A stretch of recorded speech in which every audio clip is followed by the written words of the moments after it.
जय श्री राम। जय श्री राम। जय श्री राम। जय श्री राम। बहुत अनूठा पल है। हम भगवान की बात कर रहे थे आज, और देखो भगवान का वह चरित्र सबकी आंखों में आज भी बसा है। प्रभु श्री राम के उस चरित्र को जो आपने संजीवता के साथ में चित्रण किया, बहुत अनूठा था। हाँ, तो हम बात को विराम करने के पहले ये लाइन पूरी कर दें। हम भगवान के बन जाएं। किसके बन जाएं? जोर से बोलो, किसके बन जाएं? और सुनो मजे की बात, जो भगवान के बन गए वो भी बन गए। हाँ। जो भगवान के बन गए वो भी, अरे ये हम अपनी बात नहीं कह रहे, अब आप सांसद भी बन गए। हाँ, ये अनूठी बात। हाँ, तो मेरे प्रियजनों, जो भगवान के बन जाते हैं वो भी क्या हो जाते हैं? बन जाते हैं। इसलिए मेरे प्रियजनों, हम बहुत प्रार्थना करें, हमें भगवान का बनना है। किसका बनना है? जोर से बोलो, भगवान का बनना है। पर एक बात है कि भगवान का बनना कैसे है? विवाह होती है, तो विवाह में जो पंडित जी होते हैं, जब दो लोग जुड़ते हैं तो गुरु की भूमिका जो होती है वो गांठ जोड़ते हैं। क्या जोड़ते हैं? आपने सुना होगा, हमारी भारतीय सनातन पद्धति में जो आचार्य वैदिक परंपरा का पालन करते हैं वो गांठ जोड़ते हैं। दो लोगों के कपड़े को लेते हैं, एक वर के ऊपर होता है, एक दुल्हन के ऊपर होता है, और वो कपड़े की गांठ बांध देते हैं। यही गुरु का काम होता है। गुरु भी आत्मा की गांठ परमात्मा से जोड़ देता है। लेकिन वो गुरु कौन होगा जो हमारी आत्मा की गांठ को परमात्मा से बांधेगा? हमारी नजर में एक गुरु है। जय जय जय हनुमान गोसाई, कृपा करो गुरुदेव जय जय जय हनुमान गोसाई, कृपा करो गुरुदेव श्री राम जय राम जय जय राम, श्री राम जय जय राम। मेरे प्रियजनों, गुरु का काम है जीवात्मा की गांठ परमात्मा से जोड़ना। गुरु का काम है नर की गांठ को नारायण से जोड़ना। गुरु का काम है भैया इस मायावी संसार में रहने वालों की गांठ माधव से जोड़ना। ये हमारे हनुमान जी का काम है। लोग हमसे पूछते कि आप हनुमान जी की बात क्यों करते? क्योंकि हनुमान जी का एक काम है, राम दुआरे तुम रखवारे होते ना बिनु पैसारे। गाओ, श्री राम जय राम जय जय राम, श्री राम जय राम, जय जय राम। गुरु का काम भगवान से जोड़ना है। हनुमान जी का काम भी प्रभु श्री राम से जोड़ना। और जोड़ का बड़ा महत्व है, योग का बड़ा जोड़ का एक शब्द है योग। योग का जिंदगी में बड़ा महत्व है। योग में अगर तुम उतरोगे तो बड़ा अनुभव फील कर पाओगे कि आपकी शरीर की तंदुरुस्ती तो होगी, मन की भी बहुत तंदुरुस्ती होगी। मन की तंदुरुस्ती भी। एक बात और याद रखना, शरीर को पुष्ट रखने के लिए भोजन जरूरी है, पर अपने मन को पुष्ट रखने के लिए भगवान का भजन जरूरी है। भजन आपको मन को पुष्ट रखेगा। याद रखना, तुम कितने भी पढ़ लिख लो, हमारे पास में जब बहुत पढ़े लिखे लोग आते हैं तब हम निवेदन करते हैं, बहुत पढ़े लिखे जितने भी देश हैं, बहुत एजुकेटेड देश जो बहुत समृद्ध हैं, लेकिन एक दिक्कत है, वो टेंशन में। क्योंकि जब बहुत ज्यादा दिमाग का प्रयोग करोगे तो निश्चित है कि फाल्ट दिमाग में शुरू होगा। बहुत से देश ऐसे हैं जो डिप्रेशन में जा रहे हैं, और हमारा भारत ऐसा है जो गली नुक्कड़ पे तो ठीक है, महाकुंभ की एक चाय की छपड़ी पर भी मुस्कुरा रहा है। क्यों? क्योंकि उनके पास में साधन तो हैं पर साधना नहीं है। हमारे भारत के पास साधन भी जुट रहे हैं और साधना भी है। अभी तक भारत केवल साधना संपन्न था, अब साधन संपन्न भी भारत हो रहा है। इसलिए मेरे प्रियजनों, हमें अपने मन को भी बैलेंस बना करके रखना है, अपनी जिंदगी को पेंडुलम समझना है कि ये इधर जाएगी तो उधर जाएगी।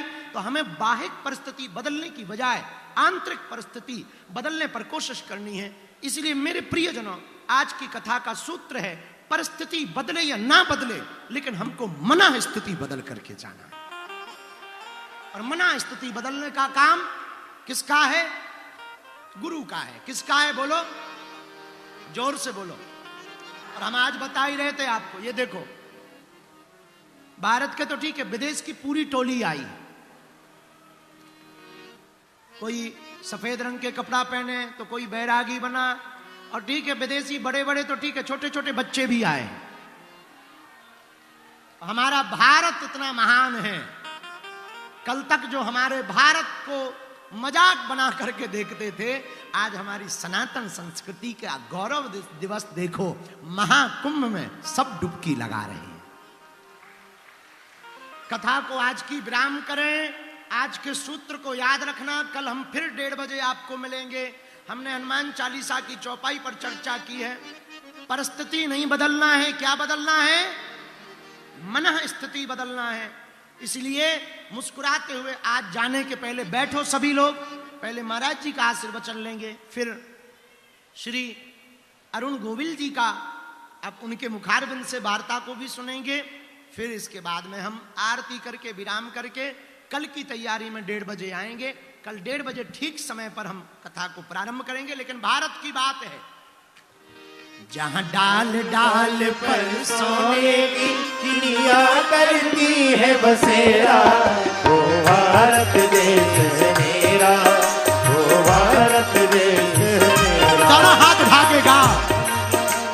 सोने की चिड़िया करती है बसेरा, वो भारत देश है मेरा, वो भारत देश है मेरा। वंदे मातरम, वंदे मातरम। दोनों हाथ उठा करके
दोनों हाथ उठाइए।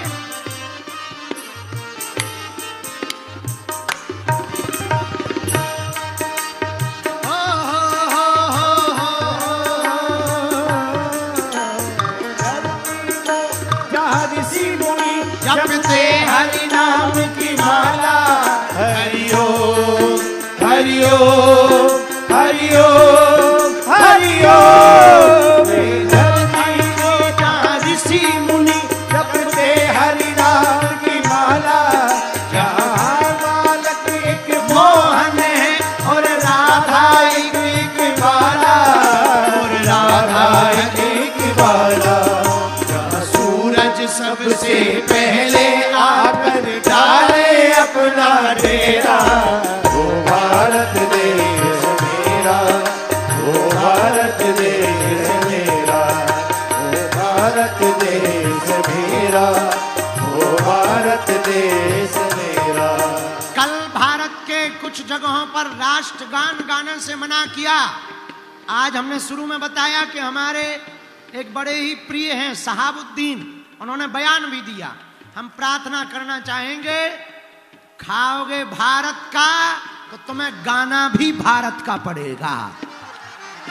नहीं तो एक काम करो, अभी भी मौका है, टिकट कटवाओ और पाकिस्तान चले जाओ। हाँ, अगर पानी भारत का पियोगे तो बानी भी तुम भारत की ही बोलोगे। संसद में अगर जय फिलिस्तीन के नारे लगाए तो अब ठटरी बारी जाएगी। किस किस को भारत माता से प्यार है? यह वो धरती जहाँ ऋषि मुनि जपते हरि नाम की माला। हरि ओम हरि ओम हरि ओम हरि ओम। यह वो धरती जहाँ ऋषि मुनि जपते हरि नाम की माला। जपते हरि नाम की माला।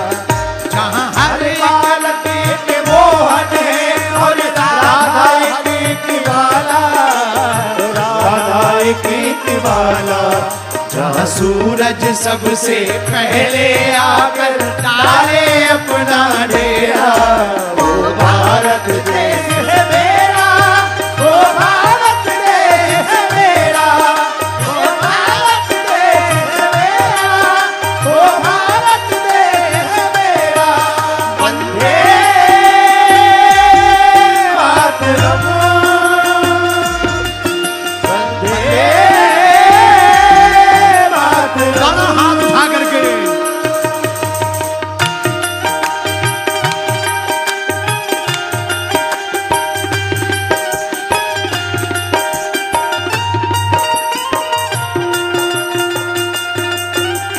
हो हो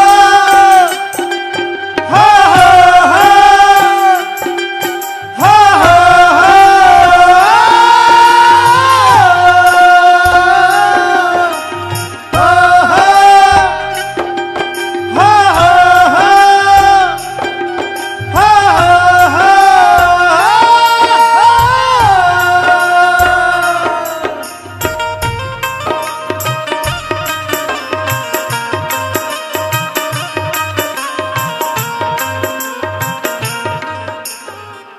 आपको जल्दी जाना है, कहीं पहुंचना है, तो हम तो अपना गीत गाते रहेंगे। 2 मिनट जय श्री राम बोल के चले जाओ आप।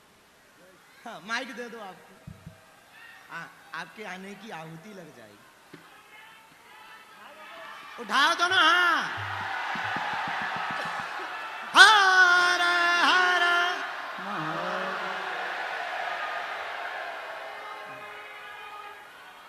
जय जय श्री राम।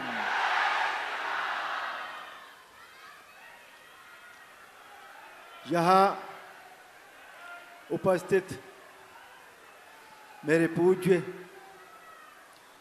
सम्मानित मंच पर उपस्थित मेरे पूज्य और आप सभी भाइयों और बहनों, आप सबके चरणों में मेरा प्रणाम, मेरा नमस्कार, मेरा नमन। पूज्य बाबा जी के चरणों में मेरा नमन। आज यहाँ महाकुंभ के इस पावन अवसर पर अभी थोड़ी देर पहले स्नान करने का सौभाग्य प्राप्त हुआ मुझे। इतनी दिव्यता, इतना अध्यात्म, इतना धर्म, इतनी एकता, इतनी समरसता कहीं और देखने को नहीं मिलती जितनी इस महाकुंभ में हमें भगवान राम और भगवान हनुमान की कृपा से मिल रही है।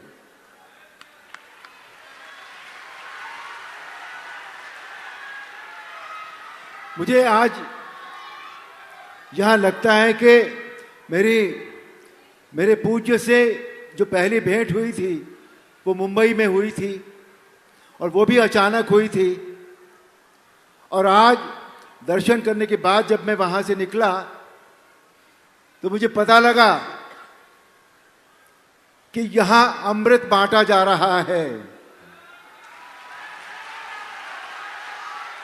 तो मैंने कहा मैं भी अपने इष्ट देव हनुमान के जरिए थोड़ा सा अमृत का पान कर लूं।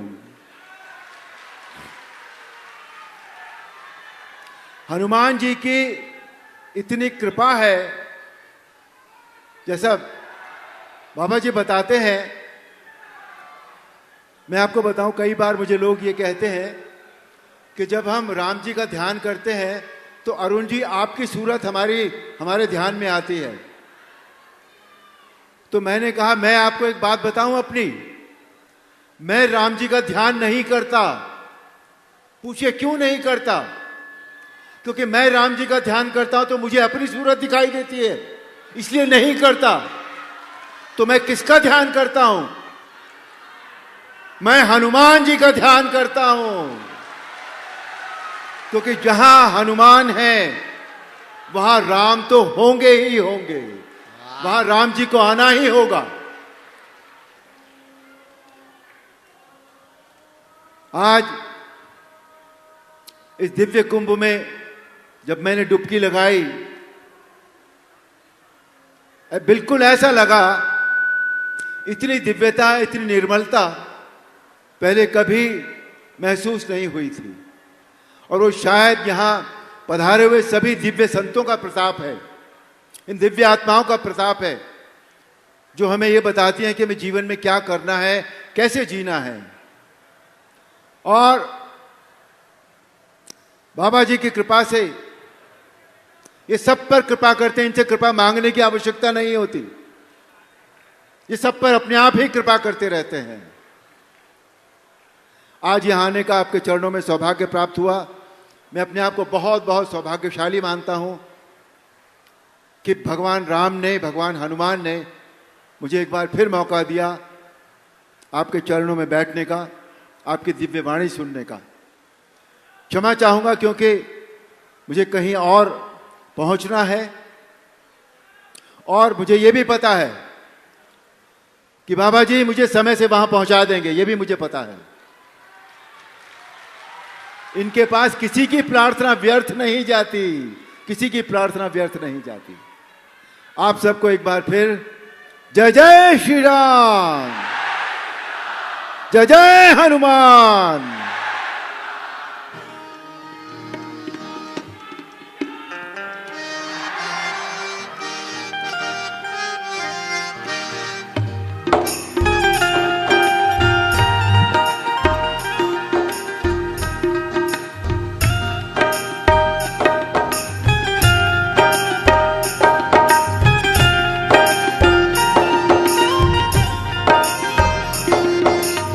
एक समय था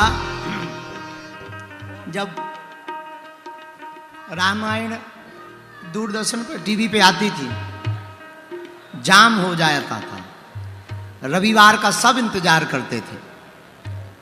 लॉकडाउन आया, हमने फिर रामायण देखी और फिर वही पल याद आए। जब आपको देखते हैं तो रामानंद सागर जी की वो रामायण हमेशा याद आ जाती। और इसी को संगम कहते हैं कि जहां राम स्वयं डुबकी लगा रहे हो,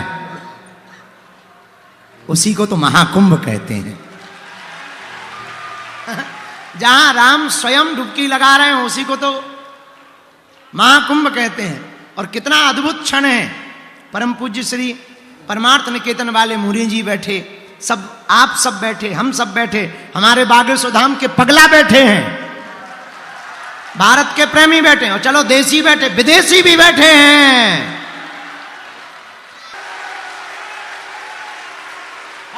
ये हम नहीं कह रहे। अब शहाबुद्दीन तुम्हें बुरा लगेगा,